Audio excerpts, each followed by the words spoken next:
আসসালামু আলাইকুম রহমতুল্লাহ বরাকাতু। আলহামদুলিল্লাহ ওয়াসসালাতু ওয়াসসালামু আলা রাসূলিল্লাহ বাদ। সুপ্রিয় দর্শক, এই পৃথিবীতে আমাদের প্রতি আল্লাহ তাআলার যত নেয়ামত আছে তোর মধ্যে অন্যতম শ্রেষ্ঠ একটি নেয়ামত হলো নেক সন্তানের নেয়ামত। যে সমস্ত বাবা মাকে আল্লাহ তাআলা নিঃসন্তান রেখেছেন, সন্তানহীনতার কষ্ট এবং পরীক্ষা কত কঠিন সেটি তারাই সবচেয়ে ভালো বলতে পারবেন। আজ আমরা কোরআন এবং হাদিস থেকে এমন 5টি আমলের কথা শেয়ার করতে চাই যে আমলগুলোর মাধ্যমে আমরা শুধুমাত্র সন্তানই নয় বরং নেক সন্তান লাভ করব ইনশাআল্লাহু বিইذনিল্লাহ। তবে সবকিছুর আগে আমাদেরকে মাথায় রাখতে হবে সূরা শুরার 50 নম্বর আয়াত। আল্লাহ তাআলা বলেছেন, ইয়াহাবু লিমান ইয়াশাউ ইনাসা ওয়া ইয়াহাবু লিমান ইয়াশাউ যুকুর আও ইউযাওয়িজুহুম যুকরানা ওয়া ইনাসা ওয়া ইয়াজআলু মান ইয়াশাউ আকীমা। যার অর্থ হলো আল্লাহই হলেন সেই মহান সত্তা, তিনি যাকে ইচ্ছা তাকে কন্যা সন্তান দান করে থাকেন, যাকে ইচ্ছা তাকে পুত্র সন্তান দেন, আর যাকে ইচ্ছা তাকে উভয়টি দান করেন, আর যাকে ইচ্ছা তাকে কোনোটি দান করেন না। আমাদের অনেক ভাই বোন আছেন যারা সন্তানহীনতার কষ্ট এবং দুঃখ গোছাবার জন্য, লাঘব করবার জন্য অনেক মাজারে গিয়ে ধর্ণা দেন, সেখানে গিয়ে সন্তান প্রার্থনা করে থাকেন। এই কাজটি আমাদের ঈমান হরণকারী একটি কাজ। আরও অনেক কাজ করে থাকেন অনেকেই, যে কাজগুলো আসলে আমাদের ঈমানের সঙ্গে সঙ্গতিপূর্ণ নয়। এজন্য সর্বপ্রথম মাথায় রাখতে হবে যে সন্তানহীনতার কষ্ট এবং দুঃখ এটি গোছাবার জন্য, সন্তান লাভের জন্য, অনেক সন্তানের জন্য শুধুমাত্র আল্লাহ তাআলার কাছে আমাদেরকে প্রার্থনা করতে হবে। আল্লাহ তাআলার দুজন নবী জাকারিয়া এবং ইব্রাহিম আলাইহিসসালাম তারা উভয় আল্লাহ রাব্বুল আলামিনের কাছে এমন একটা বয়সে এসে সন্তান এর প্রার্থনা করেছেন যখন সন্তান হওয়ার কথা নয়। আল্লাহ তাআলা তাদেরকে সেই সময়ে সন্তান দিয়েছিলেন এবং কোরআনে কারিমে তাদের সেই দোয়ার ফরম্যাট উল্লেখ করে দিয়েছেন। আমরা যদি সেই ফরম্যাটের দোয়া আল্লাহ তাআলার কাছে অনবরত পেশ করতে থাকি, নিবেদন করতে থাকি, ইনশাআল্লাহ সন্তানহীনতার কষ্ট এবং দুঃখ আমাদেরও দূর হবে এবং নেক সন্তান আমরা লাভ করতে পারবো ইনশাআল্লাহ বিইذনিল্লাহ। সন্তান লাভের জন্য জাকারিয়া আলাইহিস সালামের দুটি দোয়া কোরআনে কারিমে উল্লেখ হয়েছে। তার একটি বর্ণিত হয়েছে সূরা আলে ইমরানের 38 নম্বর আয়াতে, আর অপরটি বর্ণিত হয়েছে সূরা আম্বিয়ার 89 নম্বর আয়াতে।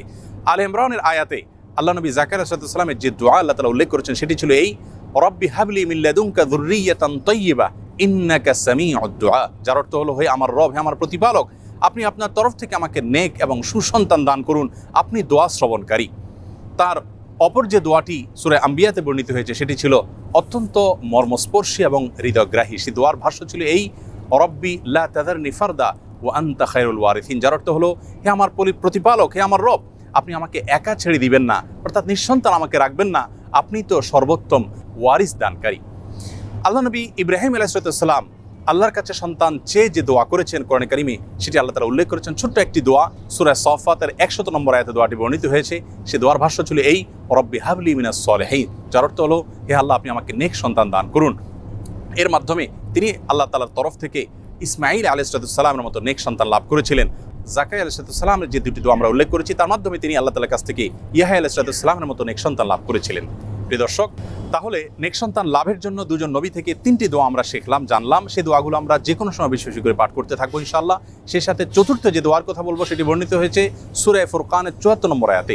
আল্লাহ রাব্বুল আলামিন সেখানে দোয়ার যে ভাষ্য আমাদেরকে নিজে শিক্ষা দিয়েছেন সেটি হলো, রব্বানা হাব লানা মিন আজওয়াজিনা ওয়া যুররিয়াতিনা কুররাতা আয়ুন ওয়াজআলনা লিল মুত্তাকিনা ইমামা। যার অর্থ হলো, হে আমাদের প্রতিপালক, আপনি আপনার তরফ থেকে আমাদেরকে এমন জীবনসঙ্গী এবং এমন সন্তান দান করুন যে সন্তান আমাদের চক্ষুকে জুড়িয়ে দিবে, অর্থাৎ সার্বিকভাবে পারফেক্টনেসের মাধ্যমে তাদের দিকে তাকালে আমাদের নয়ন জোড়াবে, এবং আমাদের সকলকে আপনি মুত্তাকিদের এবং নেককারদের ইমামে পরিণত করে দিন। সেই সাথে সহবাসের সময় নবী আলাইহিস সালাম যে দোয়া শিক্ষা দিয়েছেন সেই দোয়া পাঠ করার মাধ্যমেও আল্লাহ তাআলার কাছে নেক সন্তান আশা করবেন এবং প্রার্থনা করবেন। 5 নম্বর এবং সর্বশেষ যে আমলটি কথা বলতে চাই সেটি হলো ইস্তেগফার। ইস্তেগফারের মাধ্যমে আল্লাহ রাব্বুল আলামিন তার বান্দাদেরকে সন্তান দেওয়ার মাধ্যমে সমৃদ্ধ করে থাকেন, নেক সন্তান দান করে থাকেন। এবং এ বিষয়ে সূরা নূহের 10 থেকে 12 নম্বর আয়াতে আল্লাহ রাব্বুল আলামিন বিস্তারিতভাবে আলোকপাত করেছেন। প্রিয় দর্শক, অতএব আসুন আমরা আল্লাহ তাআলার কাছে নেক সন্তান লাভের জন্য আম্বিয়া আলাইহিস সালামের শেখানো দোয়া এবং সাধারণ যে দোয়া সূরা ফুরকানে বর্ণিত সে দোয়া বেশি বেশি করে পাঠ করি, এবং সহবাসের সময় মা বাবা অবশ্যই আল্লাহ তাআলার কাছে উভয়ে দোয়া করবেন, নবী আলাইহিস সালামের সেই শেখানো দোয়া। সেই সাথে বেশি থেকে বেশি আমরা ইস্তেগফার করব। এর পাশাপাশি সন্তান না হওয়ার পেছনে বৈজ্ঞানিক যে সমস্ত কারণ আছে সে সমস্ত কারণগুলো আমরা উদ্ঘাটন করে সেগুলো থেকে যথাসম্ভব বেঁচে থাকার চেষ্টা করব এবং সুন্নাহ সম্মত লাইফস্টাইলকে আমরা অনুসরণ করব। আল্লাহ তাআলা আমাদের সকলকে নেক সন্তানের এই মস্তবায়নে আমত লাভ করে ধন্য হওয়ার তৌফিক নসিব করুন। আসসালামু আলাইকুম ওয়া রাহমাতুল্লাহি।